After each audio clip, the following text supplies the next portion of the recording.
चेन्नई से कहीं अहमदाबाद जा रही थी तो ट्रेन में जर्नी हुई।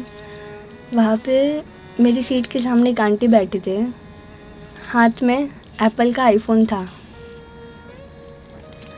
एप्पल का लैपटॉप, स्पीकर्स, ब्लूटूथ, सब कुछ, मतलब एकदम हाई फाई होना वैसे थे। मेरे पापा कुछ ऐसी बातें कर रहे थे कि हम हमारी बेटी की दीक्षा में ऐसे करेंगे वैसे करेंगे ये सब। तब वो आंटी को पता चला कि मेरा मुहूर्त निकल गया है, मैं दीक्षा लेने वाली हूँ। वो आंटी एकदम शॉक हुए, एकदम से उठ गए। उन्होंने मुझे पूछा कि बेटा आप दीक्षा लेने वाले हो? मैंने बोला हाँ आंटी। बोला आपका मुहूर्त निकल गया? बोली हाँ आंटी, मेरी 14 नवंबर की दीक्षा है। अच्छा, आप इतनी सुख सुविधाओं को कैसे छोड़ सकते हो? इतनी फैसिलिटीज़ होने के बाद भी आप ऐसे कैसे छोड़ सकते हो इन सब चीज़ों को? संसार छोड़ना क्या इतना आसान है? मैंने कहा वो आंटी को, आंटी संसार छोड़ना नहीं पड़ता, संसार छूट जाता है। बस एक चीज़ अगर हमें फील हो जाए कि संसार में मेरा कुछ नहीं, तो संसार हमसे भी छूट जाएगा। ये चीज़ें हमने भी कई बार फील की होगी। एक कैशियर हो, पूरे दिन कितनी नोट्स गिनता है पैसों की, गड्डियों के बीच खाता पीता है, पर उसके माइंड में तो क्लियर है कि ये सब मेरा नहीं है। धाम माता राजकुमार को रोज़ नहलाती है, खेलती है उसके साथ, उसको लोरी सुनाती है, पर उसकी हर काली तोली बातों में, हर उसके स्मित में धाम माता को ख्याल है कि ये बच्चा मेरा नहीं है। बताइए, क्या कभी कैशियर का कॉलर ऊंचा हुआ? क्या कभी धाम माता को गर्व हुआ? नहीं ना। बस वैरागी, दीक्षार्थी और संयमी, उन्होंने भी सिर्फ इतना ही फील किया है कि संसार में मेरा कुछ नहीं है, इस संसार में मेरा कुछ नहीं है। किसी ने पूछा, ये 3 फ्लोर का बंगलो तो तेरा ही है ना? नहीं नहीं, ये 3 फ्लोर का बंगलो तो क्या, ये शरीर भी मेरा नहीं है। अच्छा, तो फिर ये हंसता खिलता परिवार तो तेरा है ना? कोना रे सगपना कोनी रे माया, कोना भाई बुझाई रे। इस संसार में कोई किसी का नहीं है। संसार में चारों ओर सिर्फ और सिर्फ स्वार्थ है, और उसी के सामने संयम में चारों ओर सिर्फ और सिर्फ परार्थ है। उस जीवन में दूसरों की सेवा करने के लिए हम तड़पते हैं। मुझे दूसरों की सेवा का मौका कब मिलेगा? मौका नहीं मिलने पर राह देखते हैं कि मुझे ये मौका कब मिलेगा प्रभु। पहले वो एक ज़माना था जब बच्चे माता पिता का आदर करते थे, बड़े बुजुर्ग एकदम शांति से आराधना कर सकते अगर बेटे बेटी एकदम घर संभाले, सब कुछ संभाल लेते थे। पहले की शायद दोस्ती भी सच्ची हुआ करती थी। उस समय वैराग्य हो या नहीं पता नहीं, क्योंकि संसार में सुख था या नहीं पता नहीं, लेकिन शांति तो ज़रूर थी।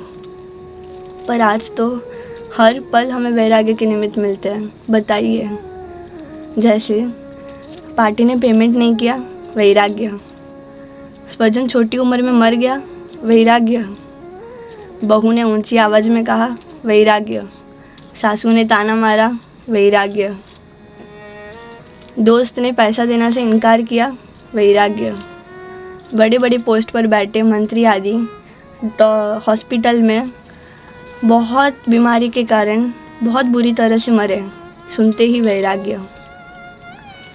जिस इंसान को हमने भाई की नज़रों से देखा, जब पता चला कि वो हमें गंदी नज़र से देख रहा है, पता चलने पर वैराग्य। 10-12 साल के बच्चे फ़ोन में सब कुछ देखकर सीखकर अपनी छोटी बहन के साथ गलत कार्य करते हैं, ये सुनते ही वैराग्य। एक भाई ने अपने सगे भाई को मारने का प्लानिंग करवाया, क्यों? सिर्फ एक धन दौलत संपत्ति के लिए। बताइए, और कितने निमित्त चाहिए हमें वैराग्य के लिए? भरत और बाहुबली का युद्ध हुआ सिर्फ एक राज्य के लिए। कौनिक ने सैनिक को जेल में पूरा। बताइए, मैं किसको अपना मानूं? जो मेरे साथ क्वारंटाइन होगा उसको? कालसोरी कसाई का बेटा सुलस, उसने अपने पापा को पूछा, पापा अगर मैं पशुवध करूं तो क्या आप मेरे पाप में भागीदार बनोगे? ज़रा तो सोचिए। जो मेरा है वो मुझसे बिछड़ कैसे सकता है, और अगर वो बिछड़े तो वो मेरा कैसे है। जैसे हम देखते हैं पैसे, क्या वो मरने के बाद साथ में आने वाले हैं। मेरे मम्मी पापा, तन धन स्वजन सब कुछ क्या मेरे मरने के बाद मेरे साथ आने वाले हैं। ये रियलिटी को तो हम भी जानती है ना। अगर वो सब छूट रहा है, अगर हम मरने के बाद उन सब को छोड़ रहे हैं तो वो मेरा है ही नहीं, तो उस पर राग क्यों। आज हम पूरे दिन उसके ऊपर क्यों पागल हैं, बताइए। ये सब बातें शायद आपको अभी समझ में नहीं आएगी, अभी काम में नहीं आएगी, बट आप डायरी में लिख कर रखना, शायद बुढ़ापे में आपको काम आ जाए तो क्या पता। 4-5 कपल घूमने गए, उनके साथ एक 4 महीने का छोटा सा बच्चा था। वो बहुत रो रहा था पूरे दिन से। जैसे महावीर ने मेरू ना हिला दिया, वैसे उस बच्चे ने पूरा बस हिला दिया था। मम्मी ने कहा, आज चिंटू को क्या हुआ है, इतना रो क्यों रहा है। मम्मी ने कोयल की आवाज़ की, मम्मी ने पोपट की आवाज़ की, मम्मी ने मोर की मुरली की, पर चिंटू तो शांत होने का नाम ही नहीं ले रहा है। तब एक बुज़ुर्ग ड्राइवर ने कहा, मैडम आपने अपनी आवाज़ की, बेटे को नींद आई है। अच्छा, कंट्रोल योर पैशन और दे विल कंट्रोल यू। आप सीधा सीधा छोड़ दो, वरना वो छोड़ चलेंगे। सिकंदर ने नहीं छोड़ा, कोई बात नहीं। आखा जगतने जीतनारो सैन्यपने रड़तो रहो, विकरालने भूपालने अकाल ना छोड़ी शक्यो, ए सिकंदर ना बच्यो, ए सिकंदर ना बच्यो। खाली आता है, खाली हाथ जाने वाले हैं। त्यागी भोगी पर हंसता है और भोगी त्यागी पर हंसता है। भोगी ये सोचता है कि त्यागी इतना त्याग कर करके अपना समय बर्बाद कर रहा है, और त्यागी ये सोचता है कि ये भोगी इतना भोग कर करके अपने कर्म बंद कर रहा है, ये अपना समय बर्बाद कर रहा है। वैसे भी कुछ चीज़ें ना हमें समय के साथ ही समझ में आती है। अगर कोई आकर आपको कह दे कि आपकी 48 घंटे में मृत्यु होने वाली है, तो आप जाके दुकान का शटर खोलोगे या मंदिर में जाके भगवान का जाप करोगे। तब तो हमें परिवार, तन धन संपत्ति ये सब कुछ भी याद नहीं आएगी। सिर्फ प्रभु मेरे को क्या करना है, मैं अगले भव में कहाँ जाऊँगा, मेरा क्या होगा, हम प्रभु से प्रार्थना करेंगे, प्रभु का जाप करेंगे। तब मुहूर्त के बदले रजोहरण की लाइन लग जाएगी। अभी भले हमें परिवार, तन, पुत्र सबसे मोह हो, बट एक दिन तो ये सब छूटने वाला ही है। बताइए, अभी भी इन सब पर मोह करना है आपको।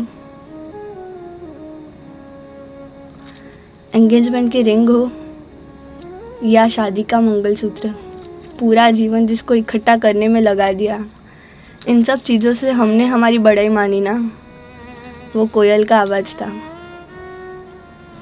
हमने सोने की सीढ़ी चढ़ी, हमने सोने के कंगन लाए, मेरा परिवार तो एकदम हंसता खिलता है, कोई प्रॉब्लम ही नहीं है।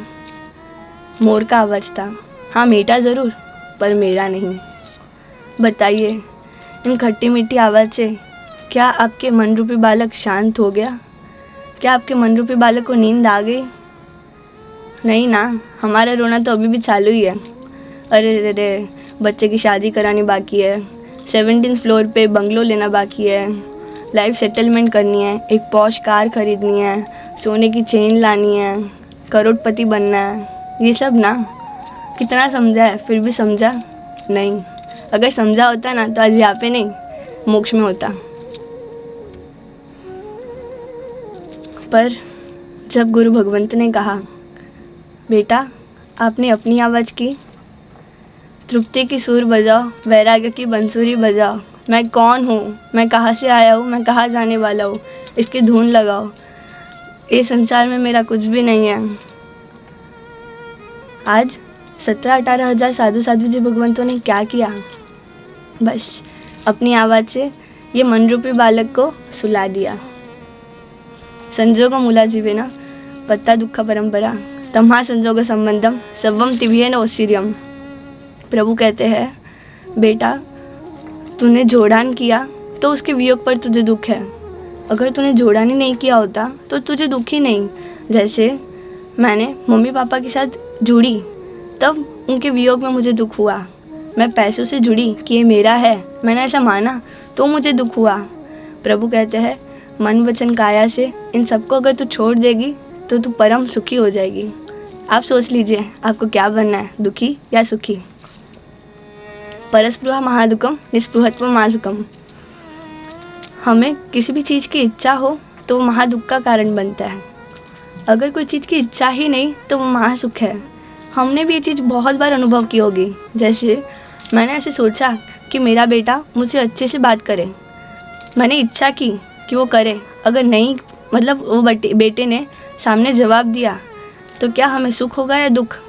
मैंने इच्छा रखी तो मुझे दुख हुआ ना, मैं इच्छा ही नहीं रखूं तो मुझे दुख ही नहीं।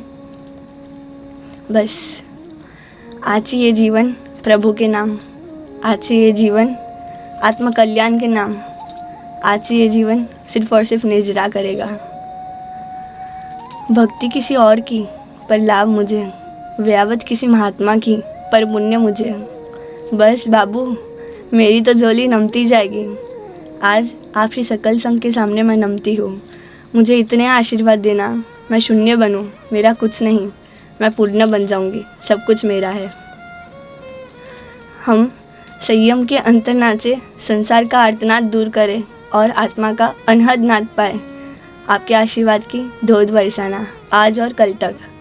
जिनाज्ञा विरुद्ध कुछ भी बोला हो तो मिच्छामि दुक्कडम। जय जिन शासन, जय महावीर। चारित्र धर्म निवंदना, श्रमण धर्म निवंदना, संयम धर्म निवंदना।